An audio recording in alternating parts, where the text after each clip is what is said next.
салом. Хабарҳои муҳими радиои Озодиро аз рӯзи панҷшанбе 27 ноябр ман Хиромон Бақозода тақдим мекунам.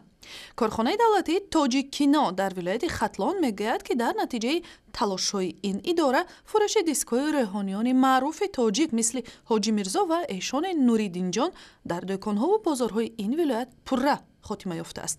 این اداره مسئول نظارت بازار سینما و ثبت‌ها میگوید نفرانی که با فروش ثبت‌های ممنوع اسلامی مشغول میشوند تا 800 سامانی جریمه میسپارند. سال جاری همین گونه بیش از 40 تاجر دکان‌های فیته و ثبت فروشی‌ها برای تجارت مال ممنوع جریمه بندی شدند.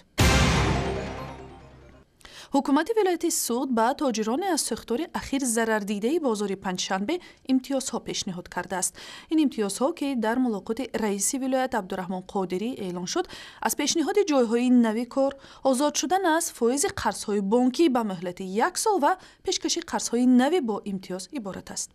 مقامات برای صاحبکاران دکان‌هایشان ساخته که تعدادشان بیش از 80 نفر گفته می شود در بازار محله 34 خوجند نقطه‌های نوی فروش را بدون پرداخت اجاره پولی و انداز پیشنهاد کردند. ساختار شب 16 نوامبر در بازار پنجشنبه بیش از 80 دکان و فروشگاه‌ها را خراب کرد. حجم خسارات نزدیک 1 میلیون سامانی حساب شده است.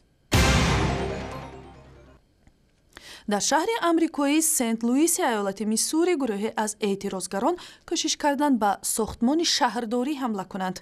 این واکنش آنها به حکم دادگاه بود که قرار کرد افسر پلیس را برای کشتار جوان 18 ساله سیاه‌پوست در ماه آگوست امسال مجازات نکند. گروهی از فعالان حقوق بشر در نزد شهرداری صحنه مانند به مرافع سودی را برپا کردند که افسر پلیس دارن ویلسون را محاکمه می‌کند. بیش از 100 افسر پلیس به نزد شهرداری سفربر شده، چند اعتراضگر بازداشت شده است. و این همه در حالی است که در ایالات متحده آمریکا امروز عید شکرگزاری، یک جشن ملی تجلیل می شود. روز در تاجیکستان 25 نفر از جمله 5 مرد دچار خشونت خانوادگی می شود. کمیته کار با زنان میگوید که در اکثر حالتها زنان از دست شوهر و خوشدامنهایشان اذیت می شوند. یک تمایل نگران کننده دیگر این بوده است که در بعضی حالتها زنهای بجان آمده از تربیه فرزندان خود هم دست کشیده اختیاراً 2-3 طفل خود را به تربیه یتیم خانه ها می سپارند. وقتی که بخوری ها دایر می نماییم، یعنی همین سمت زنان از آن برخوردار شدند که یعنی هست مکانی که آنها میتوانند به آنجا با مشکلات خود مراجعت نمایند. این اظهارات در یک همایش در دوشنبه صدا داد که در چهارچوب 16 روزی مبارزه با خشونت برگزار شد. وزارت کارهای داخلی تاجیکستان نظام نوی قید ماشین‌هایی را که از خارجه وارد می‌شوند جاری کرده است.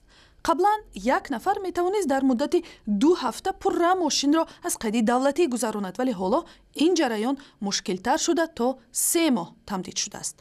یک سببش در جاری شوی سنجش طبیعت وارد شدن ماشین به خاک تاجیکستان بوده است. یعنی مقامات میسنجند که آیا ماشین مال حلال است و یا با راه دزدی وارد تاجیکستان شده است. ضمناً بحث وارد تاجیکستان شدن ماشین های دزدی و استفاده شدن آنها از جانب افراد بلندپایه سبب یک ماجرای مطبوعاتی در نشریه های آلمانی شده بود. مقررات نو اما خریداران و ماشین فروشان را خوشحال نکرد. و برای دریافت خبر و گزارش های بیشتر به سایت اینترنتی رادیوی آزادی، شبکه های اجتماعی فیسبوک، توییتر، یوتیوب و هم ضمیمه رادیوی آزادی برای تلفنی همراه مراجعت کنید.